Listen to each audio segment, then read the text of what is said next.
എല്ലാവർക്കും card of the ഡേയിലേക്ക് സ്വാഗതം. ഇന്ന് നമ്മൾക്ക് ലഭിച്ചിട്ടുള്ള ഡിവൈൻ മെസ്സേജ് 6 ഓഫ് പെൻറ്റക്കിൾസ് ആണ്. സ്വയം പരിചരണം, അടയ്ക്കാത്ത കടങ്ങൾ, ഏകപക്ഷീയമായി ചാരിറ്റി എന്നിവയാണ് കാർഡിൻ്റെ അർത്ഥം. 6 ഓഫ് പെൻറ്റക്കിൾസ് ചുവന്ന വസ്ത്രം ധരിച്ച ഒരു ധനികൻ തൻ്റെ കാൽക്കൽ മുട്ടുകുത്തി നിൽക്കുന്ന 2 ഭിക്ഷാടകർക്ക് നാണയങ്ങൾ നൽകുന്നത് കാണിക്കുന്നു. അവൻ്റെ ഇടത് കൈയിൽ അവൻ ഒരു ബാലൻസിംഗ് സ്കെയിൽ പിടിച്ചിരിക്കുന്നു.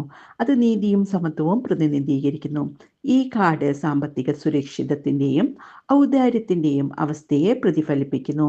നിങ്ങളുടെ സമ്പത്തും സമൃദ്ധിയും മറ്റുള്ളവരുടെ പ്രയോജനത്തിനായി ഉദാരമായി ഉപയോഗിക്കാം എന്ന് നിർദ്ദേശിക്കുന്നു. എന്നാൽ അത് ഔദാര്യം കൊടുക്കുന്നതിനോടൊപ്പം സ്വീകരിക്കുന്നതിനെക്കുറിച്ചും സൂചിപ്പിക്കുന്നു. ചിലപ്പോൾ നിങ്ങൾ നൽകാനുള്ള അവസരത്തിലാണ്, മറ്റ് ചിലപ്പോൾ സ്വീകരിക്കാനുള്ള അവസ്ഥയിലും. ഇതൊരു തുടർച്ചയായ ജീവിത ചക്രമാണ്. എപ്പോൾ വേണമെങ്കിലും ബാലൻസ് മാറാമെന്ന് ഓർമ്മപ്പെടുത്തലായി ഈ കാർഡ് വർത്തിക്കുന്നു.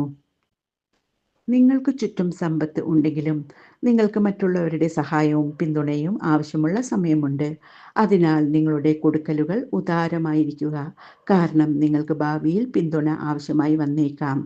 നിങ്ങൾ നൽകുന്ന ഓരോ സംഭാവനയും മൂല്യമുള്ളതാണെന്നും അത് നിങ്ങൾക്ക് മൂന്നിരട്ടിയായി തിരികെ വരുമെന്നും വിശ്വസിക്കുക എന്നതാണ് 6 ഓഫ് പെൻറ്റക്കിൾസിൻ്റെ ബുദ്ധിപരമായ ഉപദേശം.